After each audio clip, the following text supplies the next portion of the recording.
오늘 말씀은 요한계시록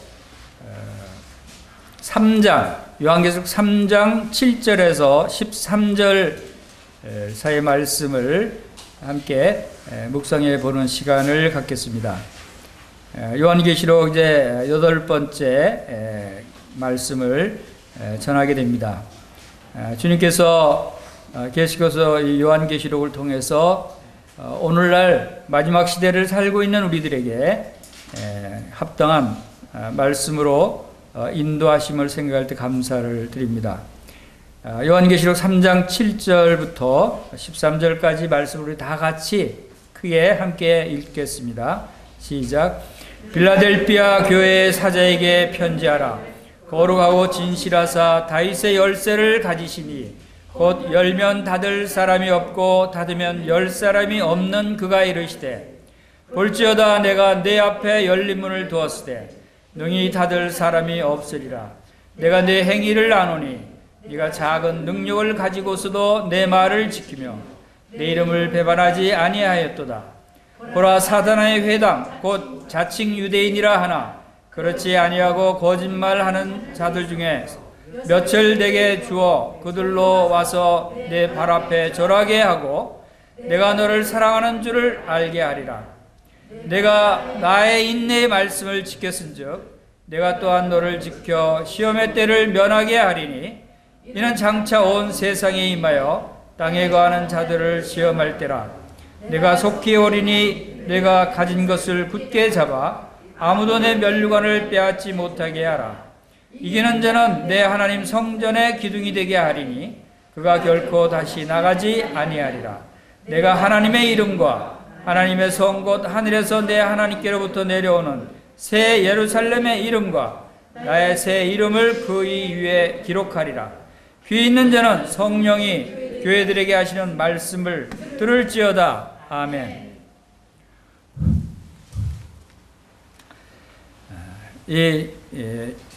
방금 읽은 이 본문 말씀은 빌라델피아 교회에게 전하는 그런 말씀입니다. 빌라델피아 교회를 통해서 하나님께서 우리에게 주시는 교훈을 살펴보기를 원합니다. 오늘 제목은 빌라델피아 교회에 주신 그 8절 말씀 후반 말씀대로 작은 능력으로도 말씀을 지키는 자에 대해서 상고해 보기를 원합니다. 빌라델피아 교회는 책망이 없는 교회예요. 7교회 가운데 그 책망이 없는 교회가 바로 서머나 교회하고 빌라델피아 교회 두 교회가 책망이 없는 교회입니다. 우리가 본받아야 될 우리의 모범이 되는 교회가 바로 이 두 교회라고 생각이 됩니다. 그 중에서 가장 우리에게 합당하게 또 우리가 본받을 수 있다고 생각하는 교회가 바로 이 빌라델피아 교회가 아닌가 하는 생각을 하게 됩니다. 왜냐하면 빌라델피아라고 하는 그 단어의 뜻이 형제 사랑입니다. 형제 사랑. 형제 사랑을 가지면 우리가 이렇게 책망받을 것이 없는 참 주님 보시기에 아름다운 교회가 될 수 있다라고 하는 그런 소망을 갖게 되는 것이죠. 그래서 그리고 또 이 빌라델피아 교회에 주신 이 말씀을 묵상하던 중에 그 주님께서 이 차를 타고 오면서 그 휴대폰을 이제 차 앞에 이렇게 세워놓고 오는데, 물론 운전 중에 그 휴대폰을 보진 못하죠. 이 요한계시록 3장 7절에서 13절 말씀을 이렇게 켜놓고 운전하다가 잠깐 신호등에 걸렸을 때 이렇게 보고 그렇게 왔어요. 그런데 저녁 그 며칠 동안 그렇게 묵상하고 생각했지만 생각나지 않았던 놀라운 진리를 또 그때 잠깐 그 신호등에 걸렸을 때 말씀을 보면서 주님이 생각나게 하셨어요. 그것이 뭐냐면, 이 말씀을 다시 이렇게 읽어보니까, 빌라델피아 교회가 책망이 없는 교회인 거는 아는데, 그리고 책망이 없고 칭찬을 받는 교회인 줄은 알았는데, 제일 첫 절하고 끝절, 7절과 13절 주님을 소개하는 구절과 성령님이 하는 말씀을 들을지어다 이 두 절을 빼놓고 나머지들은 모두 다 격려와 복을 주시는 말씀이에요. 모두 다 이 속에는 주님께서 빌라델피아 성도들에게 복 주시는 말씀들이더라고 말씀인 것을 제가 다시 깨닫게 됐어요. 야, 주님께서 이 각 절마다 다 복을 주시네. 각 절마다 다 이렇게 격려하시네. 빌라델피아 교회가 얼마나 복받은 교회인가 하는 것을 다시 생각하게 됐어요. 그래서 그 복을 세어봤어요. 8절에서 12절까지의 주님께서 주시는 복이 몇 개나 되는가 세어봤어요. 그러니까 무려 8개나 돼요. 8개. 그래서 팔복이 생각났어요. 그 팔복이 바로 이 빌라델피아 교회에게도 8가지 복을 이 짧은 말씀 속에서 8가지나 되는 복을 주시는 것을 보면서 주님은 주님의 말씀을 지키는 자는 순종하는 자죠. 말씀을 순종하는 자에게는 이렇게 주님께서 복을 주시기를 원하시는구나. 이 놀라운 많은 복을 주시기를 원하시는구나 하는 것을 다시 생각할 때 감사가 됐어요. 여러분 복을 받고 싶으면 우리는 주님의 말씀을 지켜야 한다는 거예요. 순종해야 된다는 거예요. 그리고 빌라델피아 교회처럼 적은 능력을 가지고도 말씀을 지킬 수 있다라고 하는 우리의 가능성, 소망을 우리에게 주시는 것이 이 빌라델피아 교회의 말씀이다 하는 것을 다시 또 생각하게 됐습니다. 그래서 이 말씀을 들어 그 8가지 복이 어떤 복들인가를 우리가 다시 살펴보는 시간이 되기를 원합니다. 먼저 3장 7절 말씀을 보겠습니다. 각 우리가 7교회 다 공이 그 패턴이 일정하게 진행된다고 그랬죠. 예수님을 소개하고 그 다음에 칭찬을 하고 그 다음에 책망받을 것이 있으면 책망하고 그 다음에 고칠 점들이 있으면 어떻게 고쳐야 되라고 고칠 것을 이야기하고 그 다음에 또 이기는 자에게 주시는 상급에 대해서 얘기하고 성령님이 말씀하신다고 선포하시는 이러한 패턴으로 각 교회마다 진행이 되고 있어요. 근데 여기서는 빌라델피아 교회에서는 똑같은 패턴으로 진행되는데 책망 부분이 빠져 있는 거예요. 책망 부분이. 자, 그렇게 해서 3장 7절 보면은 빌라델피아 교회 사자에게 편지하라. 거룩하고 진실하사 다윗의 열쇠를 가지시니 곧 열면 닫을 사람이 없고 닫으면 열 사람이 없는 그가 이르시되 하고 말씀을 하십니다. 빌라델피아 교회, 우선 빌라델피아 지역에 대한 배경을 잠깐 살펴보면 빌라델피아는 형제 사랑이라고 하는 그 단어의 뜻이 있다고 그랬죠. 그래서 그 지역은 사랑이 많이 있었던 것 같아요. 그리고 이것은 4대 교회에 있던 4대 지역에서 동남쪽으로 약 한 28마일 한 44km 떨어진 곳에 있었고 그리고 산업도시였고 포도 재배의 중심지였던 것 같아요. 그래서 포도가 거기서 많이 났다고 해요.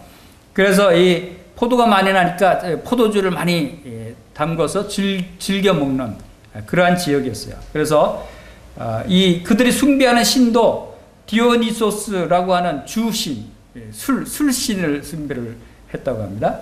그 주신이 우리가 알고 있는 주신은 누구죠? 로마 신화에 나오는 바카스신, 바카스가 이 술신이래요. 이러한 주신을 숭배하는 그러한 지역이었고, 이 주로 포도주가 흔하니까 농민들이 이렇게 포도주를 마시고 향약을 즐기는 그러한 분위기였다 하는 것을 알 수가 있습니다. 자, 그런 빌라델피아의 지역에 있는 하나님의 교회가 빌라델피아 교회인데 이 교회의 사자에게 이제 편지를 하라고 하시면서 말씀하신 주님은 자기를 어떤 분으로 소개하십니까? 주님은 이 교회에게 거룩하고 진실하신 분으로 소개를 하십니다. 거룩하고 진실하시다. 이것은 빌라델피아 교회에 합당한 주님의 모습이다라고 생각이 됩니다. 주님은 거룩하셔요. 그리고 빌라델피아 교회도 이런 거룩한 모습을 나타냈어요. 그리고 진실하다 하는 것은 진리의 말씀을 주시고 또 신실하시고 절대 변하지 않으신, 약속을 하시면 약속을 분명히 지키시는 그러한 분이시고, 다윗의 열쇠를 가지시니, 다윗의 열쇠가 나옵니다. 다윗의 열쇠라고 하는 것은 구약을 통해서 하나님께서 구속사에 이 구원의 경륜을 이야기할 때 다윗의 왕국은 곧 말해서 하나님의 영원한 왕국을 상징합니다. 다윗이 영원한 왕권을 가진 것을 나타내듯이, 다윗의 열쇠라고 하면 다윗의 왕국에 들어가고 나올 수 있는 열쇠를 의미하는데, 그 다윗의 왕국은 곧 하나님의 왕국, 천국을 말하는 거예요. 그래서 예수 그리스도는 바로 이 천국의 열쇠를 가지신 분이십니다. 다시 말해서 천국의 문을 열 수 있는 열쇠를 예수님만 가지고 있는 거예요. 또 나가는 문도, 나갈 때도 이 열쇠가 있어야 나갈 수 있는 거예요. 그래서 열면 닫을 사람이 없고 닫으면 열 사람이 없는, 오직 예수 그리스도만이 그 문을 열 수 있고 닫을 수 있는 그러한 분이시다 하는 거예요. 그것은 곧 다시 말해서 천국에 갈 수 있도록 우리를 인도하시고 갈 수 있게 해주시는 분은 오로지 예수 그리스도 한 분밖에 없다는 거죠. 그것이 바로 다윗의 열쇠를 가지신 분이시다라고 하는 것을 말씀하고 있고, 그 다음에 3장 8절 말씀을 보겠습니다. 자, 3장 8절 말씀을 함께 읽어보겠습니다. 시작. 볼지어다 내가 내 앞에 열린 문을 두었으되 능히 닫을 사람이 없으리라. 내가 내 행위를 아노니 내가 작은 능력을 가지고서도 내 말을 지키며 내 이름을 배반하지 아니하였도다 라고 말씀을 하십니다. 자, 여기서 이제 그 8가지 복이 있다고 그 말씀을 드렸습니다. 그 첫 번째 복이 지금 8절에서 뭔가를 살펴봤습니다. 볼지어다 내가 네 앞에 열린 문을 두었다. 열린 문을 두신 것이 우리에게 복이에요. 열린 문. 이 열린 문은 바로 그 7절에서 이어지는 말씀들이에요. 다윗의 열쇠를 가져서 열면 닫을 사람이 없고 닫으면 열 사람이 없는 그분이 문을 열어두셨어요. 어디 문을? 다윗의 왕국, 하나님의 왕국, 천국의 문을 열어두셨다 그래요. 누구에게? 빌라델피아 교회에게. 빌라델피아 교회는 이 놀라운 축복을 받았어요. 바로 하나님의 왕국, 천국에 들어갈 수 있는 문이 빌라델피아 교회에게는 열려 있는 거예요. 열려 있다는 건 뭐예요? 아무나 들어오라는 거예요. 빌라델피아 교회의 성도들은 누구든지 들어갈 수 있다는 거예요. 이것은 얼마나 놀라운 복입니까? 바로 우리들에게도 이 문이, 열린 문을 우리에게도 주셨다는 거예요. 우리에게도. 그러면 주님께서 이렇게 천국 문을 열어놓고 영등포 교회 성도들이여 다 들어오라 라고 말씀하시는 거예요. 예수 그리스도를 통해서 구원받은 성도들은 문이 열려 있는 거예요.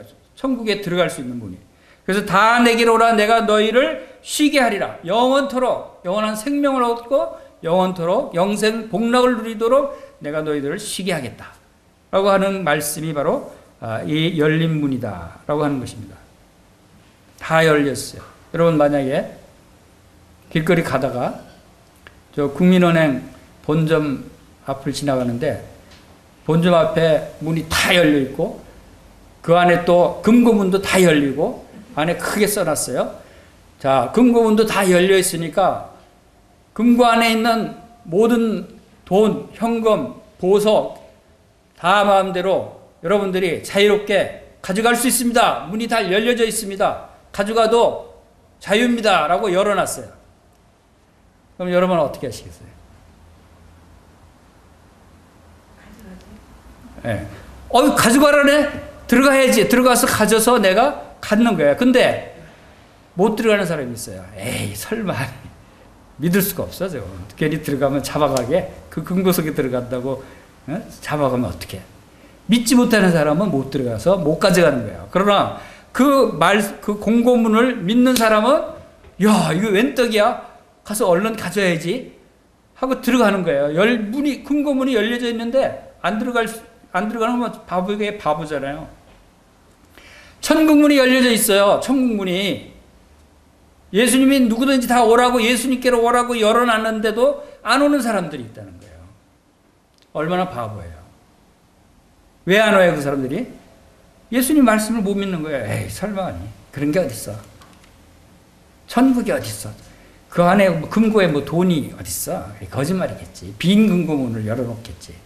천국이 어딨어. 에이, 설마니. 내가 간다고 천국에 들어갈 수 있겠어. 이렇게 등한히하고 가볍게 여기고 믿지 않기 때문에 천국에 들어가지 못한다 하는 것을 우리가 생각할 때, 이 빌라델피아 교회에게 천국문이 열려 있다고 하는 것은 놀라운 축복입니다. 그래서 왜 이 문을 열어뒀냐면, 그냥 아무나 이렇게 열어주지 않아요. 내가 내 행위를 아노니 네가 작은 능력을 가지고도 내 말을 지키고 내 이름을 배반치 아니하였기 때문에 바로 이 열린 문을 열어놨다 하는 것입니다.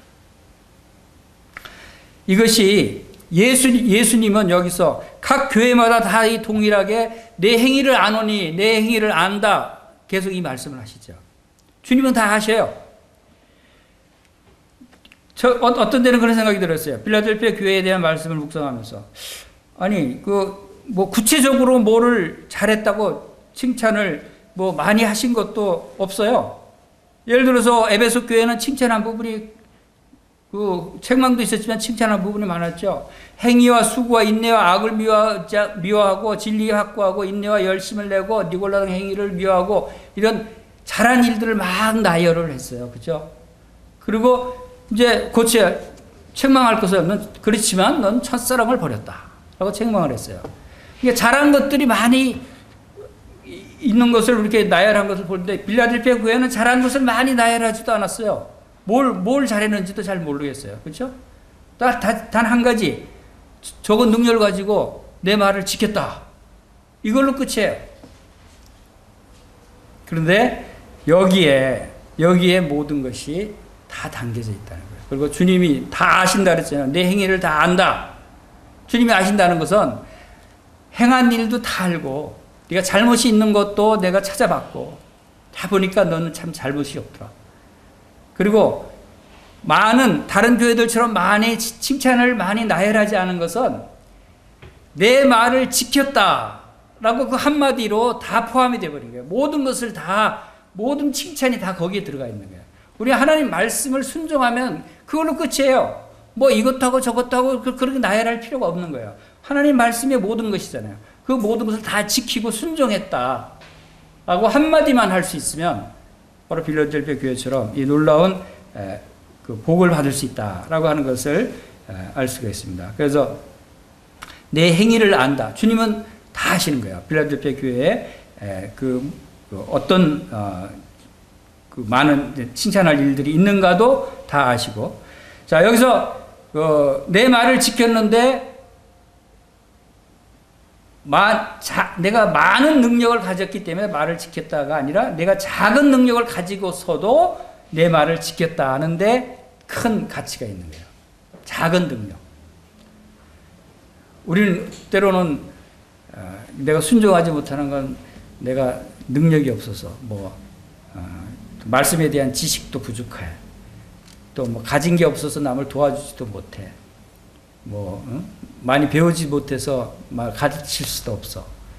이게 자기 자신의 부족하고 적은 능력에 대해서 핑계를 댑니다. 그렇기 때문에 주님의 일을 더 열심히 하지 못하고, 그렇기 때문에 순종하지 못하는 것처럼 자기 자신을 비하해요. 그런데 빌라델피아 교회는 그렇지 않았어요. 빌라델피아 교회는 이 작은 능력이라는 게 뭐가 작았다고 생각이 되세요? 아마도 우리처럼 그들은 숫자도 작았을 거예요. 그리고 많이 배우지도 못했을 거예요. 우리 고린도전서 1장 말씀 보세요. 고린도전서 1장에서도 형제들아 너희의 부르심을 보라 하면서 이제 고린도전서 1장 26절부터 31절까지 26절부터 31절까지 말씀을 함께 읽어보겠습니다.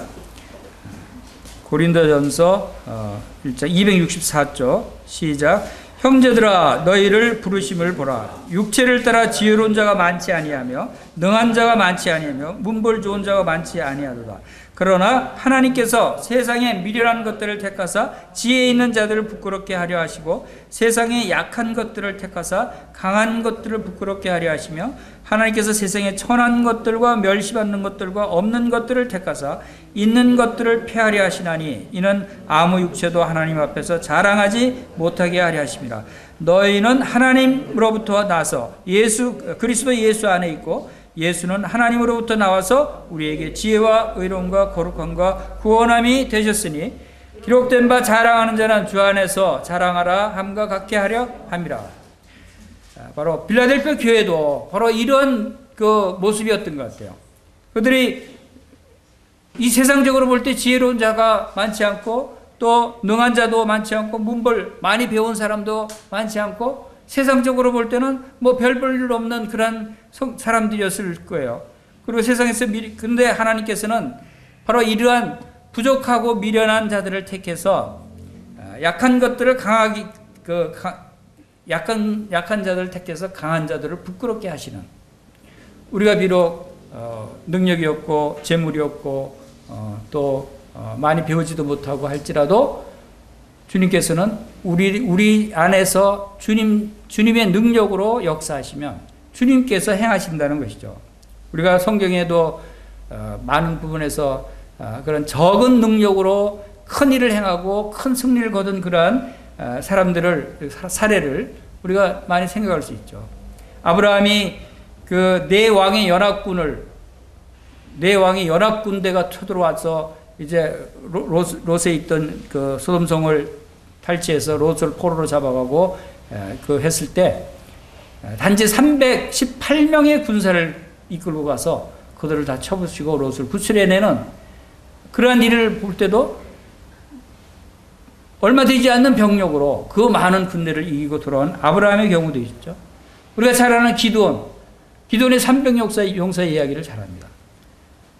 하나님께서는 몇만 명 되는 사람들이 필요한 것이 아니에요. 하나님께는 작은 믿음의 용사들만 있으면 하나님께서 친히 행하신다는 것을 우리가 배울 수가 있습니다. 기드온의 300 용사가 적을 무려 13만 5천 명이나 되는 그 어마어마하게 많은 군대를 다 무찔러고 몰살시키는 그러한 역할을 한 것도 우리가 볼 수가 있습니다.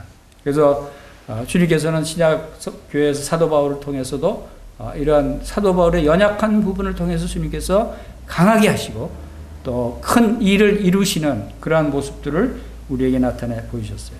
우리가 결코 비록 우리가 연약하고 작고 보잘것 없을지라도 바로 우리 가운데 역사하시는 하나님께서는 크신 전지전능하신 하나님이시다.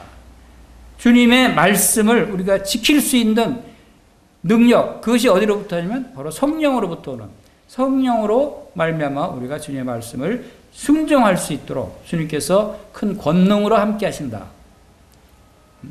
성령이 너에게 임하시면 너희가 권능을 받고 라고 말씀하십니다. 권능.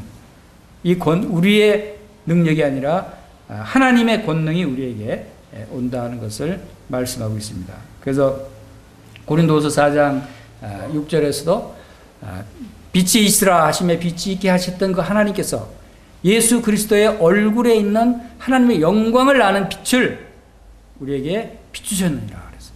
바로 우리가 이 보배, 예수 그리스도 보배를 이 영광을 우리의 질그릇에 가졌으니 능력의 힘이 큰 것이 우리에게 하나님께 있고 우리에게 있지 아니함을 알게 하려 하십니다.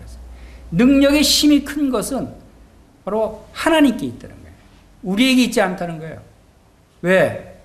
우리는 질그릇과 같은 연약한 깨어지기 쉬운 그러한 자들이지만 우리 안에 이 보배가 있다. 빛이 있으라 하시며 빛이 있게 하셨던 그 하나님께서 우리 마음속에 주신 성령님, 이 보배가 질그릇 같은 우리 안에 있기 때문에 이제 힘이 큰 능력, 그것이 우리 안에 있지만 이것이 하나님의 능력으로 우리에게 나타났다 하는 것을 우리가 알 수가 있습니다. 그래서 이 빌라델피아 교회가 적은 능력을 가지고 주님의 말씀을 지킬 수 있었던 것은 바로 이 놀라운 주님의 능력이다라고 하는 것입니다.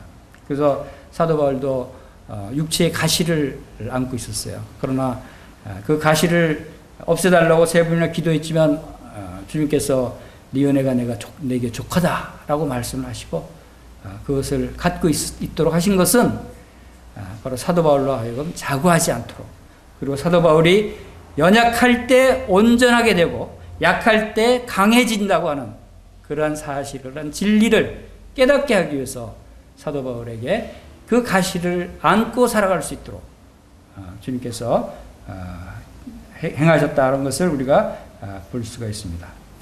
그래서 이제 이 내 말을 지켰다라고 하는 것은, 이 순종했다고 하는 건 빌라델피아 교회에 있어서 수많은 말씀들을 다 지켜 행했다라고 하는 것을 포함하고 있는 것이에요. 여기에는 다른 교회들이 행했던 칭찬받을 일들을 다 빌라델피아 교회도 행했다고 하는 사실을 우리가 알 수 있죠. 순종했다고 하는 것이 바로 그거 아닙니까? 주님의 말씀을 순종했다고 하는 것은 사랑했다는 얘기고, 수고했다는 얘기고, 열심을 나타냈고, 충성스럽게 일했고, 주님의 이름으로 행했다고 하는 이런 모든 일들을 포함하고 있고, 또 잘못된 교리들을 다른 교회들처럼 발람의 교훈을 따르지 않고, 니골라당의 교훈을 따르지 않고, 이세벨의 교훈을 따르지 않는 그러한 진리를 지키는 그런 일도 포함한다고 우리가 볼 수가 있겠죠. 그리고 또 한 가지는 내 이름을 배반하지 아니하였다. 이름을 배반하지 않았다. 바로 주님의 이름을 배반하지 않았다라고 하는 이 말씀의 의미는 아마도 빌라델피아 교회도 큰 핍박 가운데 있었을 거예요. 다음에 나오지만 유대인 사단의 회라고 말할 정도로 유대인들의 핍박이 심했던 것 같아요. 사단이라고 지칭할 정도로 이름을 배반하지 않았다는 건 어떤 핍박과 어려움 가운데에서 주님을 부인하라는 강요, 로마 황제를 주님이라고 얘기해라 라고 하는 그러한 핍박 속에서도 주님의 이름을 배반하지 않았다는 것을 의미하는 것이죠. 어려움과 핍박 가운데 있었을지라도 그러한 것들을 굴복하지 않고 오직 주님의 이름을 드러내고, 나의 주님은 예수 그리스도십니다. 나는 주님 말을 믿습니다. 라고 하는 주님의 이름을 배반하지 않는 그러한 믿음을 나타내 보였다라고 생각이 되어지는 것입니다. 그래서 이 이름에 합당한 삶을 살았던 것이 이 빌라델피아 교회다라고 했습니다. 예수 그리스도의 이름에 합당한 삶이라는 것은 어떤 삶을 얘기할까요? 첫째, 빌라델피아처럼 형제를 사랑하는 교회. 주님의 이름에 합당한 그 삶이에요. 주님이 그러셨어요. 너희가 서로 사랑하면 이로써 모든 사람이 너희가 내 제자인 줄 알리라. 이것이 주님의 이름이 드러난다는 거야. 너희가 내 제자인 줄 알리라 하는 것은 우리가 예수님의 제자들이라는 것이 나타내는 것이 주님의 이름을 나타내는 거예요. 주님을. 그래서 형제 사랑과, 제가 딱 그 대표적인 것을 생각해 봤어요. 주님의 이름을 합당하게 나타내는 것이 무엇인가? 첫째, 형제 사랑. 둘째, 제자도를 행할 때 우리는 주님의 이름을 나타내는 삶을 산다. 제자라는 것은 누구의 제자? 예수님의 제자니까. 누구를 닮아가? 예수님을 닮아가는 것이니까. 누구를 가장 사랑하고, 누구를 가장 순종하고, 누구를 따라가는 삶인가? 예수 그리스도를 따라가는 거예요. 그것이 주님의 이름에 가장 합당한 삶이 제자도와 형제 사랑이 아닌가 하는 생각이 들었습니다. 그래서 우리는 예수 그리스도의 이름이 매우 중요하고 귀중한 것이다 하는 것을 여기서 알게 되는 것입니다. 우리가 침례받을 때 누구의 이름으로 침례받습니까? 아버지와 아들과 성령님의 이름, 예수님의 이름으로 침례를 받습니다. 여러분, 기도할 때 누구의 이름으로 기도하죠? 예수 그리스도의 이름으로 우리가 기도해요. 예수 그리스도의 이름으로 기도하면 너가 다 이루리라 하고 주님이 약속해 주셨어요. 우리가 모이는 것이 누구 이름으로 모여요? 예수 그리스도의 이름으로 모이는 거예요. 우리는 예수 그리스도의 이름으로 살아가고 있는 거예요. 예수 그리스도의 이름으로 행하고 말하고 우리가 행동하는 거라고 생각이 됩니다. 자, 9절 보겠습니다. 9절. 자, 이제 두 번째 복이 9절에 있습니다. 같이 읽어보겠습니다. 시작. 보라, 사탄의 회당 곧 자칭 유대인이라 하나 그렇지 아니하고 거짓말하는 자들 중에서 몇을 내게 주어 그들로 와서 네 발 앞에 절하게 하고 내가 너를 사랑하는 줄 알게 하리라. 자, 사탄의 회당 곧 자칭 유대인이라. 여기 이거 빌라델피아 교회가 핍박을 받고 비난을 받고 하는 일들이 있었다는 것을 여기서 알 수 있죠. 누구에게 주로? 그것도 하나님을 믿는다고 하는 유대인들. 근데 여기서 자칭 유대인이라고 쓴 게 참 의미가 있다고 생각이 듭니다. 자칭 유대인이다. 자칭 유대인. 이것은 아마 참 유대인은 그들이 아니다 라고 하는 의미일 수 있어요. 자칭 유대인이니까. 하나님이 보시는 참 유대인은 누굽니까? 바로 오늘 예수 그리스도를 통해서 거듭난 하나님의 자녀들이 참 유대인이에요. 그래서 우리는 그 외면적 유대인이 아니요, 내면적 유대인, 예수 그리스도를 믿고 바로 구원받은 오늘날 그 그리스도인들이, 성도들이 내면적인 진정한 유대인이다라는 의미에서 우리가 생각해 볼 수도 있는 것입니다. 자, 여기서 빌라델피아 교회에게 주신 복은 뭐로 볼 수가 있냐면, 이러한 핍박하는 자들이 그들이 와서 네 발 앞에 절하게 하겠다고 얘기합니다. 우리는 못살게 굴던 사람이 나중에 회개하고 이제 예수 그리스도께서 강림하셨을 때 그들이 들어와서 굴어서 절한다는 거예요. 완전히 반전되는 거죠. 이것도 복이에요. 이 놀라운 복을 약속하신 것을 우리가 여기서 봅니다. 이것이 두 번째 복이라고 생각이 됩니다. 그 다음에 10절 보겠습니다. 10절 같이 읽어보겠습니다. 시작. 네가 나의 인내의 말씀을 지켰은즉 내가 또한 너를 지켜 시험의 때를 면하게 하리니 이는 장차 온 세상에 임하여 땅에 거하는 자들을 시험할 때라. 자, 이건 정말 이것도 큰 복 중에 하나가 여기 10절에 달려 있습니다. 자, 먼저 내가 나의 인내의 말씀을 지켰다라고 말씀합니다. 인내의 말씀. 이 필라델피아 교회가 자세하게 나오지 않았지만 그들이 얼마나 인내해야 되는 상황이었던가를 우리가 짐작할 수 있죠. 그들이 이렇게 적은 능력을 가지고 하나님의 말씀을 순종할 수 있었던 그러한 상황이 평탄하고 좋은 상황은 아니었다는 것을 알 수 있어요. 얼마나 핍박과 고난과 어려움들이 있었던 상황인가. 그러니까 주님께서 인내의 말씀이라고, 우리가 하나님의 말씀을 이 인내의 말씀으로 우리가 받아들여야 돼요. 우리가 살아가면서 편하게만 생각하고 내가 지킬 수 있는 것만 지키려고 하고 내 환경과 내 그 생각과 상식에 맞지 않으면 이렇게 뒤로 제껴 놓으려고 하는 경향들이 있어요. 그러나 그렇지 않다는 거예요. 우리는 어려운 가운데서 지킬 수 없는 말씀인 것 같지만 그것을 인내의 말씀으로 우리가 지킬 수 있어야 한다는 거죠.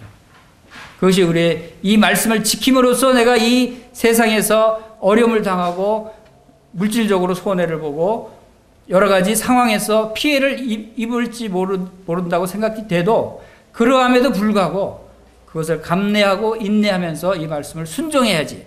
순종하는 자에게 주님께서 복을 주시는 것이죠. 그래서 그 인내의 말씀을 지켰기 때문에 또한 너를 주님께서는 행한 대로 보상을 해주시는, 너가 행한 대로 보답해 주시는 분이시다라고 하는 것을 알 수 있습니다. 여기 보시죠. 인내의 말씀을 지켰기 때문에 내가 또한 너를 지키겠다. 그렇죠. 지켰은즉 내가 또한 너를 지켜주겠다.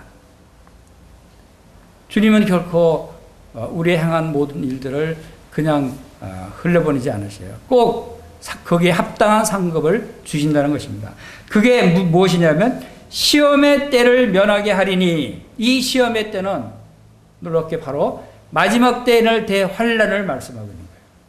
마지막 때 일어날 대환란의 때다 하는 것을 우리가 어떻게 알 수 있냐면 이것이 장차 온 세상에 임해서 땅에 거하는 자들을 시험할 때라.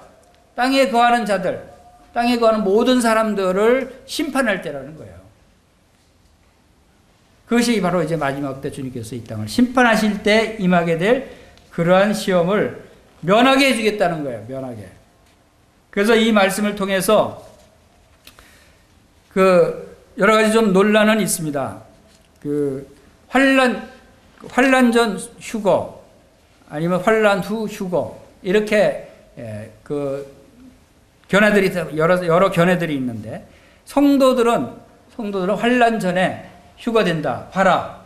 이 3장 10절 말씀을 예를 들어도 여기서 바로 장차와 온 세상에 임할 심판 때를 면하게 해주겠다 그랬잖아요.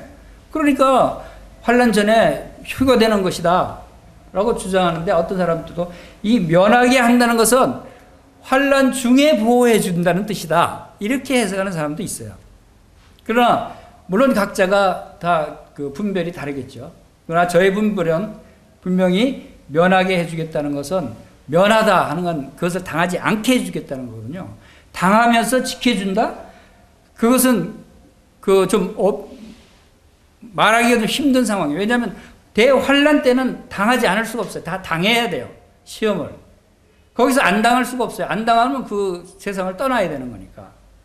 그러니까 당하면서 어려운 가운데 고통을 당하면서 그걸 참고 견디게 해준다라면 이해가 되는데 당하면서 면하게 해준다는 것은 이야기가 안 되는 거다. 그래서 분명히 시험의 때가 오기 전에 그것을 피하게 해주겠다는 것을 저는 생각을 합니다. 그래서 현대인의 성경의 번역은 어떻게 되어 있냐면 나도 너를 지켜 지상에 사는 사람들을 시험하기 위하여 온 세상에 닥칠 고난을 당하지 않게 해주겠다라고 현대인의 성경에는 이렇게 번역이 되어 있어요. 당하지 않게 해주겠다는 것이 맞습니다. 그리고 또 주님께서 이 세상에 강림하셔서 심판하실 때를 마치 노아의 때와 롯의 때와 같이 하겠다고 그랬어요. 노아의 때와 롯의 때를 생각해 보면 그때 온 세상을 심판할 때 노아의 때 어떻게 했어요? 의인 노아와 그 가족들을 홍수에 휩쓸려 가게 했어요. 완전히 피해서 따로 방주에 들어가게 해서 분리시켰어요. 그것은 하나님의 백성들은 거기서 건져내셔서 보호해 주신다는 거죠. 그래서 이 세상 심판 때도 이 온 세상에 임하여 땅에 거하는 자들 심판할 때 성도들을 노아의 방주에 위로 하늘로 들어 올리신다고 생각할 수 있는 것이고 소돔과 고모라를 심판하실 때도 롯과 그 자녀들을 주님께서는 그 심판 속에서 견디게 하지 않고 피해 나오게 했어요. 이런 일들을 생각할 때 우리는 분명히 이 빌라델피아 교회에게 주시는 이 말씀도 환란 전에 휴거돼서 주님께서 이 환란을 면하게 하신다라고 하는 것을 알 수가 있습니다. 그리고 심판의 대상도 성도들이 아니라는 거예요. 누구에게 심판한다고요? 온 세상에 임하여 땅에 거하는 자들을 심판할 때. 땅에 거하는 자. 성도들은 땅에 거하는 자가 아니에요. 땅에 속한 자가 아니에요. 하늘에 속한 자예요. 성도들은. 분명히 성경 말씀에는 그러한 것들이 구분이 되어 있어요. 성도들을 하나님께서 보실 때는 하늘에 속한 자고 하늘의 시민권자고 바로 하나님의 자녀들이고 땅에 거하는 자들은 사탄에 속한 자들이고 사탄의 자녀들이에요. 구분이 되어 있어요.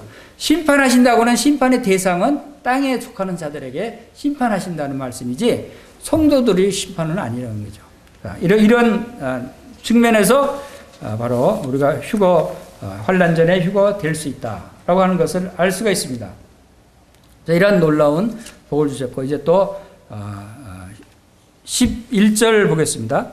내가 속히 오리니 내가 가진 것을 굳게 잡아 아무도 내 면류관을 빼앗지 못하게 하라 라고 말씀하십니다. 여기서 복은 이제 면류관을 빼앗지 못하게 하라. 네 번째 복이죠.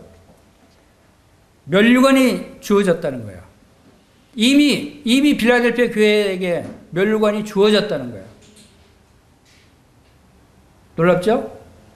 우리들에게도 이미 면류관이 주어졌다는 거예요. 우리가 그렇지 않습니까? 여러분 하늘에 속한 모든 신령함을 받지 않았어요?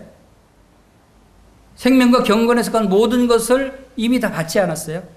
이것이 우리의 면류관들이에요. 우리는 이미 가졌다는 거예요. 계속해서 지금 7교회 말씀하실 때 주님께서는 상급을 말씀하실 때 굳게 잡아라, 굳게 잡아라, 굳게 지키라 라고 말씀하십니다. 굳게 잡아라, 지키라. 그건 뭔 말이에요? 이미 가지고 있는 것을 지키라는 거예요. 빼앗기지 못하게. 우리 성도들은 이미 하늘에 속한 모든 신령한 복들, 영생, 또 그 천국의 시민권, 이 모든 것을 다 가졌어요. 그렇죠? 가질 것이 아니고. 그런데 문제는 믿음을 배반하면서 이것을 사탄에게 빼앗길 수 있다는 거예요. 우리가 누리지 못할 수 있다는 거예요.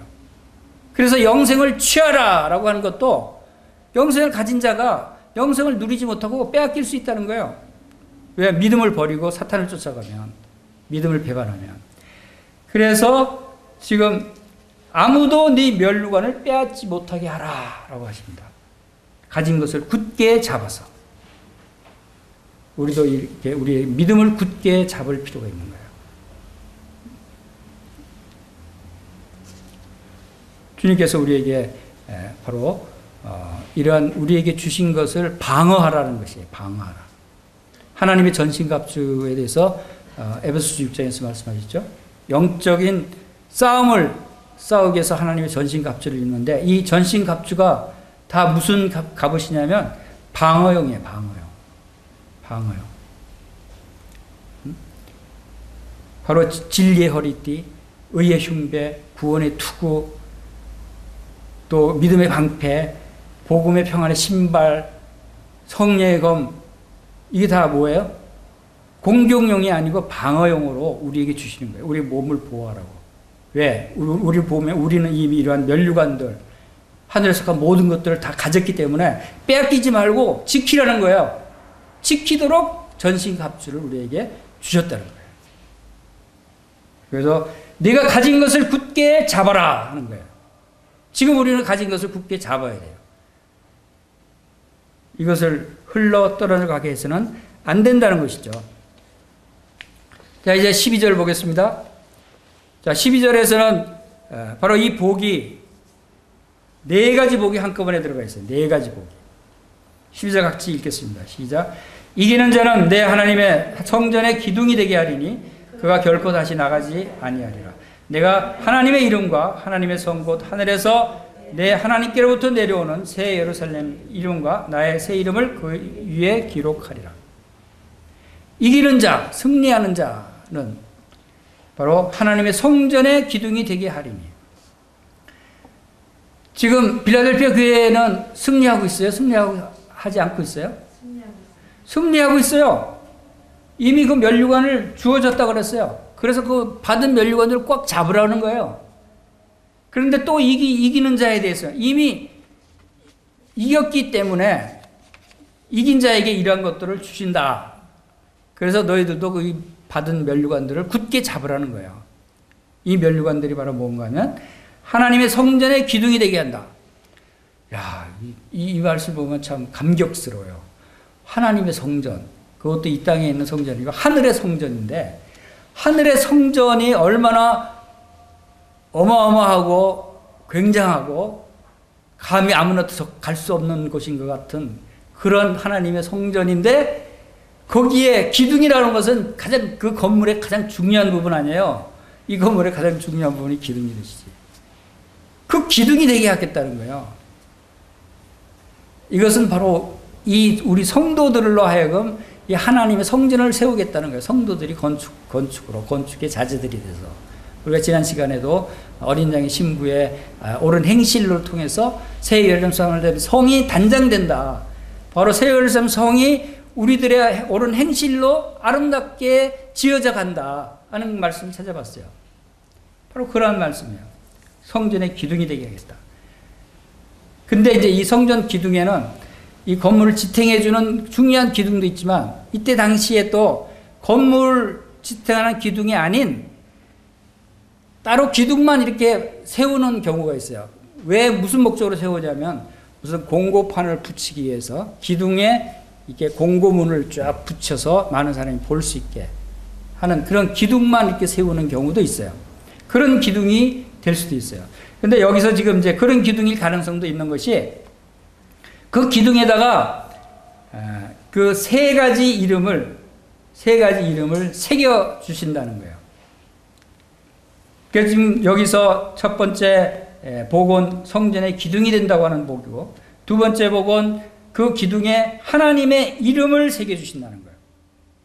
세 번째 복은 새 예루살렘의 이름을 새겨 주신다는 거예요. 네 번째 복은 예수 그리스도의 새 이름이 새겨진다는 거예요. 이것이 우리가 그 기둥이 되면 우리에게 새겨진다는 거예요. 우리에게 성중에 있는 기둥이 되게 하고 우리에게 하나님의 이름을 기록하겠다. 여러분 여기다 하나님 딱 써서 여러분 다닌다고 생각해 보세요. 길거리를 다닌다고 생각해 보세요. 하나님 하고 크게 써서 여러분 행동 아무렇게 할 수 있어요? 아무 쌍소리하고 막 천박하게 놀 수 있겠어요? 그렇게 못하잖아요. 왜? 하나님의 이름이 걸려 있는데. 그리고 예루살렘 성, 하늘에서 하나님께로부터 내려온 새 예루살렘의 이름도 우리에게 있다. 우리가 새 예루살렘 성이라는 거예요. 새 예루살렘 성. 사람들이 볼 때 우리를 보고 와, 저 새 예루살렘 성이구나. 이것이 우리의 옳은 행실이 예루살렘 성을 단장한다는 그런 의미가 포함되어 있는 거죠. 이런 것은 참 어떻게 이렇게까지 우리를 생각하실까? 우리가 이렇게 중요한 자들인가 하는 생각을 하게 되죠. 참 놀라운 말씀이에요. 그리고 또 마지막으로 나의 새 이름이 그에 기록되리라. 누구의? 예수 그리스도의 새 이름. 예수님의 새 이름이 있다는 거예요. 우리가 아직 알지 못하는. 이것은 이제 천국에 가서 새겨지면 그때 알 수 있을 것 같아요. 예수님의 새 이름이 있대요. 그 새 이름이 무슨 이름이 될까? 궁금해요. 예수님의 이름이 이 땅에서 불려진 이름들이 많잖아요. 예수, 그리스도, 구원자, 대지사장, 많은 어린 양, 메시아, 많은 이름들이 있었어요. 근데 그런 이름들이 다 아니라는 거예요. 이제 새로운 이름이 영원토록 우리에게 새겨진다는 거예요. 좀 기대되지 않아요? 어떤 이름이길래 아직 비밀로 하시는가? 아무튼 그런 놀라운 이름이 우리에게 새겨진다라고 하는 것을 생각할 때 참 감사가 되는 것입니다. 그리고 이제 이 하나님의 이름, 새 예루살렘의 이름, 예수님의 새 이름, 이것들이 새겨진 성전의 기둥이 된다라고 하는 이 참 말할 수 없는 그런 놀라운, 우리가 성전의 기둥이 된다. 이건 생각만 해도 좀 흥분되지 않으세요? 이런 놀라운 복이 바로 빌라델피아 교회를 통해서 우리에게도 주어진다라고 하는 사실을 생각할 때 감사가 됩니다. 자, 이 8가지 복을 살펴봤습니다. 8절에서부터 12절까지 다 각 절마다 이 복들이 담겨져 있어요. 8절에서는 열린 문의 복을 주셨고, 또 9절에서는 그 자칭 유대인이라 하는 사탄의 회가 우리 앞에 와서 엎드려 절하게 되는 그러한 일이 일어나고, 그 다음에 10절에서는 이 세상을, 이 장차 온 세상을 심판하실 때를 면하게 해주시겠다. 그리고 네 번째는 11절에서 우리에게 면류관을 예비해 주셨고, 그 면류관을 빼앗기지 않도록 굳게 잡으라. 12절에서는 하나님의 성전과 하나님의 이름이 새겨지고, 또 새 예루살렘 성의 이름이 새겨지고 예수님의 이름이 새겨지는, 이렇게 해서 8가지나 되는 많은 복이 약속되어 있다 하는 것을 보게 될 때 참 감사가 됐습니다. 우리도 빌라델피아 교회처럼 이러한 복을 누리는 영등포 교회 성도님들 되시길 간절히 축원합니다. 네.